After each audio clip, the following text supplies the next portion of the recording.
नमस्कार, जय शिवराय.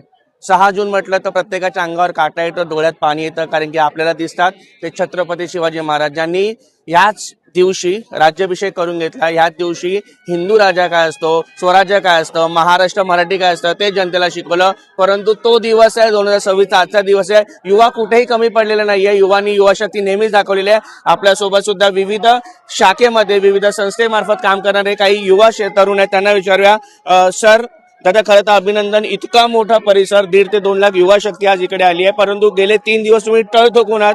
तुम्ही अक्षरशः युवांना नम्रपणे सांगतायत. काय भावना आहेत आणि मुळात तुमच्या संस्थेचं नाव काय सांगाल? नमस्कार, मी प्रज्योत संतोष मुळे. आमच्या संस्थेचं नाव आहे शिवसूर्य सह्याद्री. मला संस्थेच्या नावाचा उल्लेख एक पण सांगेल की शिवसूर्य सह्याद्री, अर्थात हा सह्याद्री आहे ना, यामध्ये जसा शिवसूर्य उगवलाय त्याचे आम्ही सगळे सेवक आहोत. आणि या रायगडाच्या आम्ही या पहिल्या पायरी जे आहे ना त्याचे आम्ही मानकरी आहोत, सेवेकरी आहोत. याच पहिल्या पायरीचे सेवेकरी आज हे लाखो जे शिवभक्त इथं आलेत. प्रत्येक जण इथे माहित नाही व्यवस्था काय असेल काय, त्याच्या सर्व उत्तर माहिती आहेत. जो तो जेत्या सोयीने जमेल तसं तुम्ही बघाल की आजूबाजूला तुम्ही बघितलं, जो तो पद्धतीने कडेकपारीमध्ये कुठे राहून आजचा हा जो सुवर्ण सोहळा आहे जो त्या काळी महाराजांनी मावळ्यांकडे घडवून घेतला. आज छत्रपती शिवरायांची शक्ती जात आहे की क्षेत्र शिवराय आमच्या हातून हे कार्य घडून घेत होते. मग शिवसमाधी असेल, राजसदर असेल, होळीचा माळ असेल, गड वाटा असेल, चोर वाटा असतील, यांचं रक्षण करणं, शिवभक्तांना मार्गदर्शन करणं, हे भाग्य प्रत्येकाला भेटत नाही. पण इथे आलेला प्रत्येक जण हा भाग्यवान होतो, कारण की भूमी रायगडाची आहे.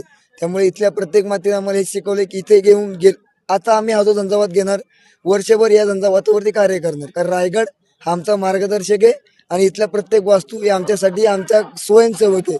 आणि त्याच स्वयंसेवकाचे आम्ही अध्यक्षता खाली काम करत आहोत. नक्कीच तुमच्या आवाजावरूनच कळतंय की 3 दिवस तुम्ही किती मेहनत केली असेल, किती तुम्ही कष्ट केले असेल. परंतु आज खरं तर आपल्याला खूप अजून कामं करायची आहेत. सकाळ झाली आहे, लाखोच्या वरती भाविक आले आहेत. संस्थेमध्ये कोणत्या कोणत्या जिल्ह्यातून, कोणत्या कोणत्या तालुक्यातून मुले आले आणि त्यांना विभागणी कशी करून दिली आहे?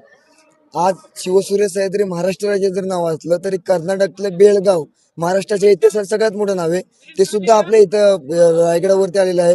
पार्किंग्स मध्ये आपले मुलं आहेत, इतर अनेक ठिकाणी आपली मुलं आहेत आणि वेगवेगळ्या ठिकाणी आपण आज कार्य वाटप करून दिलेत.